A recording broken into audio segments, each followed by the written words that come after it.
Hi friends, welcome to குறிஞ்சி.com. வாயில வச்சதும் கரையிற மாதிரி நல்ல டேஸ்டியாக சாஃப்டான ஒரு ஸ்வீட் ரெசிபி தான் இன்றைக்கி நம்ம பண்ண போகிறோம். அதுவும் நம்ம வீட்டில் இருக்கக்கூடிய பால் 1/4 கப் அளவுக்கு கார்ன்ஃப்ளவர் இருந்தால் போதும். பாருங்கள் இந்த ஸ்வீட் எந்த அளவுக்கு சாஃப்டாக இருக்குன்னு. நல்ல ஜெல்லி ஸ்வீட் மாதிரியே இருக்கும். ரொம்ப சிம்பிளாக ஈஸியாக செய்யக்கூடிய ஸ்வீட் ரெசிபி. இப்போ நான் ஸ்வீட் பண்ணுறதுக்கு 250 ml பால் எடுத்திருக்கேன். இப்போ இந்த பால் பார்த்தீங்கன்னா காய்ச்சின பால், காய்ச்சாத பால் எது வேணால் எடுத்துக்கலாம். இதை ஒரு கடாயில் விட்டுக்கலாம். பால் ரொம்ப தண்ணி சேர்க்காம கொஞ்சம் திக்கான பாலாக எடுத்துக்கோங்க, டேஸ்ட் நல்லா இருக்கும். இப்போ இது ஒரு கொதி வரட்டும். அதுக்குள்ளே நம்ம வேற ஒரு பவுலில் 1/4 கப் அளவுக்கு கார்ன்ஃப்ளவர் எடுத்திருக்கேன். மெஷரிங் கப்பால் 1/4 கப் அளவுக்கு எடுத்துக்கலாம். அப்படி மெஷரிங் கப் இல்லாதவங்க 4 டேபிள் ஸ்பூன் அளவுக்கு எடுத்தீங்கன்னா உங்களுக்கு சரியாக இருக்கும். இதை ஒரு 1/2 டம்ளர் அளவுக்கு தண்ணி விட்டு நல்லா கட்டிகள் இல்லாமல் கரைச்சி எடுத்துக்கலாம். இப்போ பால் நல்லா ஒரு கொதி வந்துடுச்சு. ரொம்ப சுண்ட காயணும்னு அவசியம் இல்லை. இப்போ இது கூட நம்ம கரைச்சி வச்சிருக்க கார்ன்ஃப்ளவர் தண்ணியை விட்டுக்கலாம். கைவிடாமல் நல்லா கலந்து விட்டுக்கிட்டே இருங்க. ஏன்னா இது சேர்த்த உடனே நல்லா திக்காக ஆரம்பிச்சிடும். அதனால கட்டிகள் தட்டாமல் நல்லா கைவிடாமல் கலந்துக்கிட்டே இருங்க. இந்த ஸ்வீட் பார்த்தீங்கன்னா நமக்கு ஜெல்லி ஸ்வீட் சாப்பிட்ற மாதிரியே இருக்கும். அவ்வளோ டேஸ்ட்டாக இருக்கும், நல்லா மிருதுவாக இருக்கும். இதை நீங்கள் சில்லுன்னு சர்வ் பண்ணலாம், இல்லை செஞ்ச உடனேவும் சாப்பிட கொடுக்கலாம். எப்படி சாப்பிட்டாலுமே ரொம்ப நல்லா இருக்கும் இது. இப்போ பாருங்க, இது நல்லா கெட்டிப்பட ஆரம்பிச்சிடுச்சு. இந்த ஸ்வீட்டுக்கு நமக்கு நெய், எண்ணெய் இதெல்லாம் எதுவுமே தேவைப்படாதுங்க. இப்போ அதே கப்பால் 1/4 கப் அளவுக்கு சர்க்கரை சேர்த்துக்கலாம். உங்களோட இனிப்பு டேஸ்ட்டை பொறுத்து நீங்கள் சர்க்கரையோட அளவை கூட்டவோ குறைக்கவோ செஞ்சுக்கலாம். 1 கப்பு பால், 1/4 கப் அளவுக்கு கார்ன்ஃப்ளவர், 1/4 கப் அளவுக்கு சர்க்கரைன்றது இதுக்கு இனிப்பு சரியான அளவில் இருக்கும்.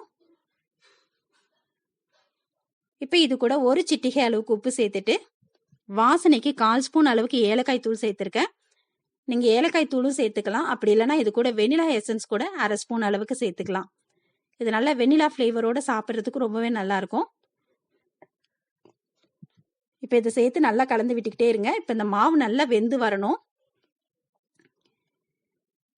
ஏன்னா இது பால் சேர்த்த உடனே பார்த்தீங்கன்னா நல்லா திக்காக ஆரம்பிச்சிடும். நம்ம அப்படியே எடுத்துடக்கூடாது. அது பார்த்தீங்கன்னா சாப்பிடும்போது அந்த டேஸ்ட் நல்லா இருக்காது. மாவு நல்லா வெந்து வரும்போது தான் சாப்பிட்றதுக்கு நல்லா டேஸ்ட்டாக இருக்கும். இப்போ நம்மளோட ஸ்வீட் ரெடி ஆகிடுத்து. அடுப்பை ஆஃப் பண்ணிவிட்டு இதை எடுத்து செட் பண்ணுறதுக்கு இந்த மாதிரி பேக்கிங் ட்ரே இருந்ததுன்னா அதில் செட் பண்ணிக்கலாம். அப்படி இல்லைன்னா நார்மலாக நம்ம வீட்டில் இருக்கக்கூடிய டிஃபன் பாக்ஸில் கூட இதை நீங்கள் செட் பண்ணிக்கலாம். இது நம்ம செஞ்சு எடுத்து ஒரு 10 நிமிஷத்துலேயே நல்லா செட் ஆகிடும் இது. அதுக்கப்புறம் நீங்கள் அப்படியே இதை நமக்கு எந்த ஷேப்பில் வேணுமோ கட் பண்ணி சர்வ் பண்ணிக்கலாம். இல்லை நல்லா ஃப்ரிட்ஜில் வந்து ஒரு 2 மணி நேரம் வச்சிருந்து எடுத்து சில்லுன்னு ஆனதுக்கப்புறம் சர்வ் பண்ணும்போதும் சாப்பிட ரொம்ப நல்லா இருக்கும். இப்போ பாருங்க, இது நல்லா செட் ஆயிடுச்சு. இப்போ நான் இதை கட் பண்ணி எடுத்துடுறேன். இதை நீங்கள் குட்டி குட்டி கிண்ணத்தில் ஊற்றி வச்சு எடுத்து கூட அப்படியே மேலே வந்து தேங்காய் பூவில் பரட்டி சர்வ் பண்ணலாம். இல்லை இந்த மாதிரி பீஸ் போட்டும் சர்வ் பண்ணி கொடுக்கலாம்.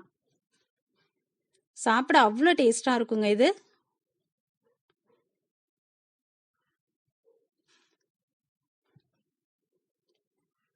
கார்ன்ஃப்ளவருக்கு பதிலாக மைதா சேர்த்தும் இது பண்ணலாம். ஆனால் நம்ம கார்ன்ஃப்ளவர் சேர்த்து செய்யும் போது தான் நமக்கு அந்த ஸ்வீட் பார்த்தீங்கன்னா நல்ல ஜெல்லி டைப்பில் இருக்கும். இப்போ பாருங்க, நம்மளோட ஸ்வீட் ரெடி ஆகிடுது. இதை நீங்கள் இப்படியே கூட சர்வ் பண்ணலாம். இது கூட உங்களுக்கு தேவைப்பட்டதுன்னா முந்திரி, பாதாம் கூட பொடி பொடியாக கட் பண்ணி சேர்த்தும் சர்வ் பண்ணிக்கலாம். நான் இன்னைக்கு தேங்காய் பூ அது நல்லா கடாயில் வறுத்து எடுத்து வச்சுருக்கேன். அதில் வந்து கோட் பண்ணி எடுத்து வைக்க போகிறேன். நீங்கள் டெசிகேட்டட் கோகோனட் பவுடர் வச்சுருந்தீங்கன்னா அது கூட எடுத்துக்கலாம். அப்படி இல்லைன்னா தேங்காயோட அந்த கருப்பு பகுதியை கட் பண்ணிவிட்டு மிக்சியில் போட்டு நல்லா அடித்து ஒரு கடாயில், வெறும் கடாயில் வறுத்து எடுத்திங்கன்னா இந்த மாதிரி தேங்காய் பவுடர் கிடைச்சிரும். அப்படி தேங்காயை நம்ம வறுத்துட்டு எடுக்கும்போது அதோட வாசனை ரொம்ப நல்லா இருக்கும். அந்த தேங்காய் பவுடரில் நம்ம இந்த ஸ்வீட்டை பரட்டி எடுக்கும்போது சாப்பிட்றதுக்கு ரொம்பவே டேஸ்ட்டாக இருக்கும், பார்க்கவும் ரொம்ப அழகாக இருக்கும். இப்போ இதே மாரியே நம்ம எல்லா ஸ்வீட்டையும் தேங்காய் பூவில் கோட் பண்ணி எடுத்து வச்சிடலாம். இப்போ இந்த ஸ்வீட் பார்த்தீங்கன்னா நம்ம ஒரு 2 நாளைக்கு வச்சிருந்து சாப்பிட்லாம், கெட்டு போகாது. ஏன்னா நம்ம தேங்காய் நல்லா வறுத்துட்டதுனால கெட்டு போகாமல் இருக்கும். நீங்கள் அன்னைக்கே சர்வ் பண்ண போறீங்கன்னா ஃப்ரெஷ்ஷான தேங்காய் துருவலில் கூட நீங்கள் பரட்டி எடுத்து சர்வ் பண்ணலாம். இப்போ நம்மளோட ஸ்வீட் ரெடி ஆகிடுது. நான் இதுக்கு மேலே அழகுக்காக டூட்டி ஃப்ரூட்டி வச்சுருக்கேன். நீங்களும் உங்கள் வீட்டில் இந்த ஸ்வீட் ரெசிபியை ட்ரை பண்ணி பாருங்கள். இந்த வீடியோ உங்களுக்கு பிடித்திருந்தால் லைக் பண்ணுங்கள், ஷேர் பண்ணுங்கள், சப்ஸ்கிரைப் பண்ணுங்கள். உங்கள் ஃப்ரெண்ட்ஸ் ரிலேட்டிவ்ஸோட இந்த வீடியோவை ஷேர் பண்ணிக்கோங்க. நன்றி, வணக்கம்.